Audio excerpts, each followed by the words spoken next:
Okay, so we're here today with Adam Tam. What's up? So give us a bit about what you do and who you are. I'm a percussionist. I studied music at university and I wanted to expand percussion into like teaching people around the world. So I have YouTube channels. I've been making videos since I was about 12 years old. And now I make videos part-time on YouTube for percussion, and I also make vlogs. And yeah, I like making videos. So actually, what made you to start creating these videos for YouTube? I basically have always had a love for the visual medium. I think whenever you make videos, you can express things in a way that like text and prose can't really express it in. And it's essentially the same with the type of videos I make, which are like tutorials and little reviews and stuff, is that we can express so many ideas in a really nice and spontaneous way that will really attract people's attention. And I really like that. And it's really just me on a plate, if that makes sense. So yeah, that's what attracted me to videos, and that's why I still make them today. Awesome, man. So how long ago did you actually start producing this sort of content? So I started vlogs in 2014 because I got very inspired by the daily vlog trend, which really only started around 2012, 2013. And now I make these videos. I started making the studio videos in 2016, and it's been only a year and already it's actually taken off pretty quickly. So I've been doing that since then, but I've been making videos of all sorts even before YouTube since I was a kid, because I took a PIAC course in school and it was called like movie making or whatever, and we made like the lamest videos ever. But it taught me how to do video editing, it gave me an appreciation for graphic design, things like that, and that's all skills that have helped me today. Incredible stuff, man. Like for me personally, I started making videos when I was probably in year 10, year 11, just like messing around kind of thing. But it was more for like, I guess, the fun of documenting things. For me and my mate Arthik and even Morgan, Alex, we always used to like drive around, just shoot stupid shit and just try and make like entertaining content. Yeah. But now, I guess things changed. Now obviously I have my own business. I'm running my own videography and photography company. And I've pretty much hit 100 vlogs. What was two vlogs ago before this. Congratulations. So, yeah, thanks, man. That's awesome. How many vlogs have you actually gone through? Today's vlog will be vlog number 327, but that's also I've done a lot of other videos, so I've probably made about 500, 600 YouTube videos since I started seriously. So yeah, it's been fun. And how many subscribers do you actually have? So on my studio channel, we just hit 3K last week. Nice. And my vlog channel's on 4K. And yeah, so it's not the biggest subscriber following, but I think we have a pretty passionate community and we've got a nice group of people watching. I'm always happy if just like 10 people, or even like 2 people watch my video and they really get something good out of it, or they really enjoy it, it makes them laugh, maybe brightens their day or whatever. I really enjoy that feeling of giving something that you don't necessarily need to give, but when you see people getting it, they really appreciate it, and it makes me feel a lot better. So it gives my videos a purpose, and it doesn't really matter how many views I get or how many subscribers I have, as long as the result is good for people. 100%, man. Yeah. So it's just, I guess, providing that quality content to either entertain or inspire or even like motivate, educate people is the most important thing for you. That's right. I mean, like the amount of times when I was in high school, when I first started percussion, it was 2007, I was in year 8, and basically I didn't find many online resources on percussion, and there wasn't much advice on how to just like do really basic things, like how to stop getting like these blisters on your fingers and stuff like that. But really, really simple things. And I really wanted just someone who could talk to you on like a casual level, no professional stuff, no sponsorships, no corporate, alibis or whatever, just someone that talked to you like a normal person. And I really wanted to give that to people who are in high school now, which is the majority of my viewership. And nowadays I get people saying, this is the sort of thing that brightens my day after a bad day at school or something. And that is something money can't buy. That is something that really makes it worthwhile. And I feel like you've definitely created some waves in regards to the music scene in Perth, creating this content. I guess you've seen a lot of other musicians start to create more video content, right? Yeah, a lot of people are starting. I mean, for percussion, we are special in the sense that we're an instrument that has only recently surfaced in the last 100 years or so. And, like violin or whatever has been around for years. It's classical music, Europe and stuff like that. But percussion is quite a modern instrument, and I feel like it needs a modern approach. And so when I started this video thing, no one else was really making constant content about this sort of stuff. only I was making it, and now some of my friends are making them, and some of the people that watch my videos have been inspired to start their own channels, which I think is great. Like, it's not even, people are like, oh, they're just copying you or whatever, and I'm like, it doesn't matter, we're all doing it for the same purpose. So yeah, I encourage everyone to just make videos about stuff that you're passionate about. Awesome. Always that bigger picture in mind. Right? That's right, all the time. Definitely. That's great, man. So other than playing these instruments, do you also teach as well, or? Yeah, I teach a lot of students, and I guess that was my first experience of finding out what it was like to help people in a way that you will always give them something that they can, you give them something that sticks with them for life, like just a small bit of like a small lesson every week, and you give them some of your tips that you've learned yourself, and you might learn something from them as well. And I find it to be pretty similar to my videos as well, because I'm giving advice and stuff like that. But the people who watch my videos also give me advice. So we're all learning together, and that's why I still enjoy teaching every now and then as well, because it helps keep me in that whole education mindset. I really like that. That's awesome, man. Yeah. So do you have any tips for other musicians or YouTubers that are trying to build their following or create this personal brand? I think the most important thing with YouTube, even if you're not doing it for music, anything, is to always remember why you're doing it, and remember that it doesn't matter about how much views you have, how much money you make off it. You should always do it because you enjoy making the videos. Like, if you don't enjoy the content, you can have 1 million subscribers and it will be completely pointless, because every day you'll wake up and you'll be like, oh, I have to do this video again. Oh, this is so much like hassle. It's just like a 9-to-5 job after that. Then you lose the creativity, the passion that made you start in the first place.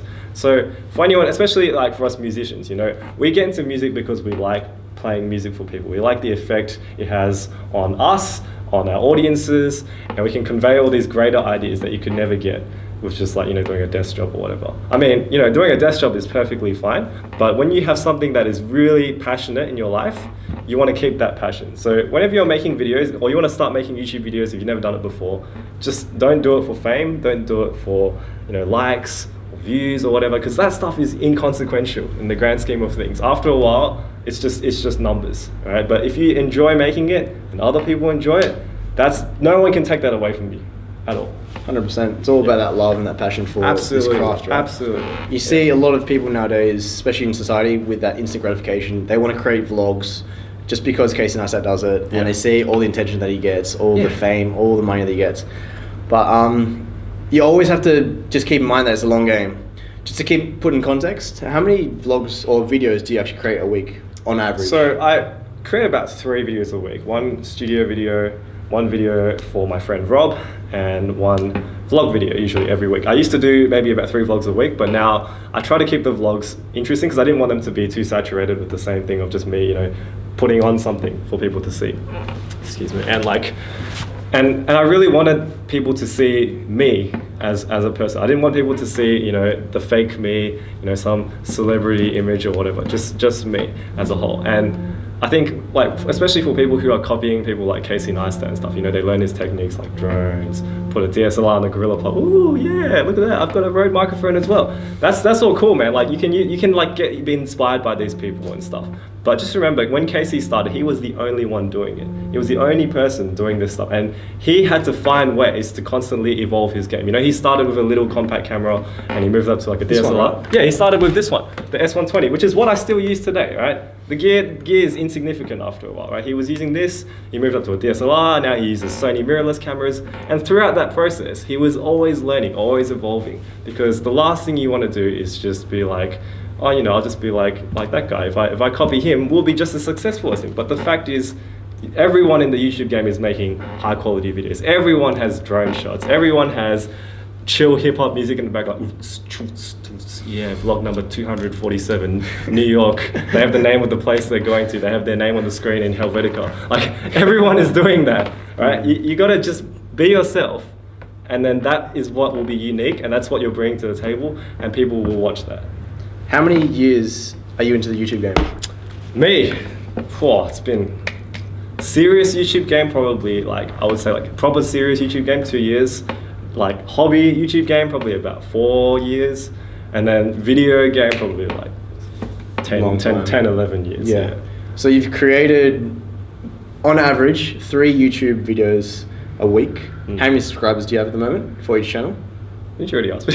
What was the 3,000 yeah, and 4,000 for the vlog? Yeah, 3,000, 4,000. And how much money are you actually generating from YouTube? That's the thing. You see, everyone sees, all the full-time YouTubers, and they're like, wait, this guy makes 250K a year. Like if I just make, a couple of videos a week, I'm sure I'll get maybe, 50K a year. The reality could not be any more different, okay? Ad revenue sucks, okay? I mean, you think about it from a business perspective. Why would a company pay someone who's getting like 20 views money? It doesn't make sense, right? Would you pay your friend to make, would you pay your friend to advertise your business if they only advertise it to one other person? No, right? So YouTube is never going to make a lot of money. You should never go into YouTube to make money. That's like saying you want to become a street performer to make millions of dollars. It doesn't make sense, right? People who do street performing do it for the love, right? For the love of the art and the craft. And it should be the same with videos. I don't know why there's an expectation that videos should just give you money straight away. It's like, hey, tomorrow we're going to take up rapping, and we're going to rap about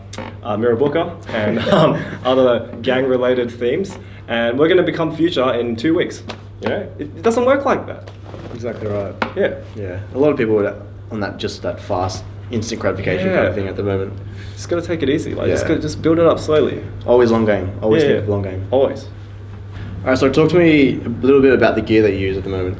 So when I started vlogging, right, it's pretty funny because nowadays when I see people who are starting vlogging, they're like, what is the best vlogging camera I can get for under $600 or whatever? And they'll buy something like, the G7X Mark II, or they might buy a Sony a6500, like they might all go all out and buy like an RX100, and then they'll make like 2 vlogs and then they'll stop, okay? And the fact of the matter is I started vlogging on this really cheap Sony. It was on, those Sony compacts that flip open like that? Yeah. I had one of those. My girlfriend lent it to me, and it was the most slowest broken piece of camera I'd ever used. And like the videos were so unclear. The frame rate was like 30 frames per second, and like there was no detail whatsoever. But I used that for the first 100 or so vlogs that I made. And true, they weren't the best quality vlogs I'd ever made, but it was something. It was something different. Then a year after that, I upgraded to this thing. And I have carried this camera with me to all around the world. I've dropped it on a skateboard, on a bicycle, on a rideshare in New York City. I dropped it in Central Park.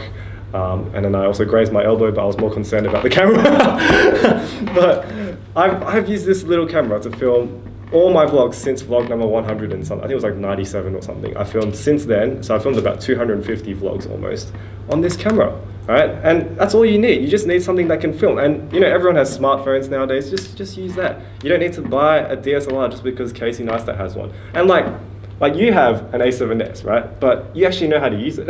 Yeah. And you do it as a living, so it makes sense, right? But that wouldn't be the first camera you'd buy. Oh, hell no. It's a $3,000 camera. It's like, oh yeah, this is a very expensive hobby. But no, you're missing the point. Like, it should always be about the creativity. And Casey Neistat started with one of these. And he made brilliant cinematic videos with one of these. And now he uses drones and stuff. Yeah, okay, fine. But that was after like a long time. So gear doesn't matter.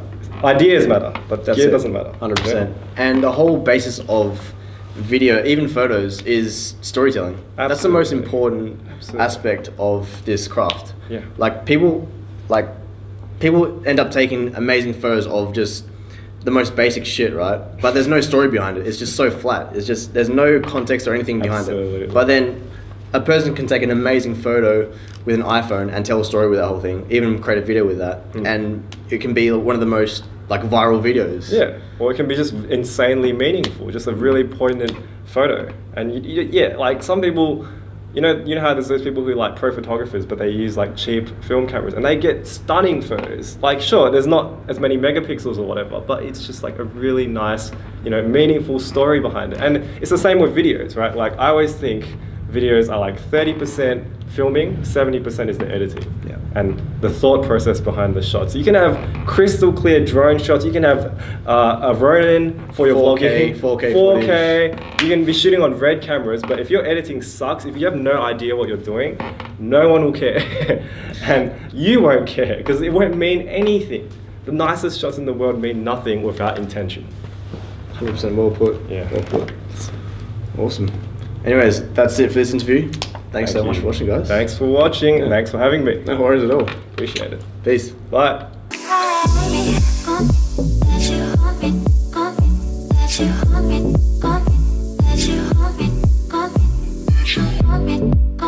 Let you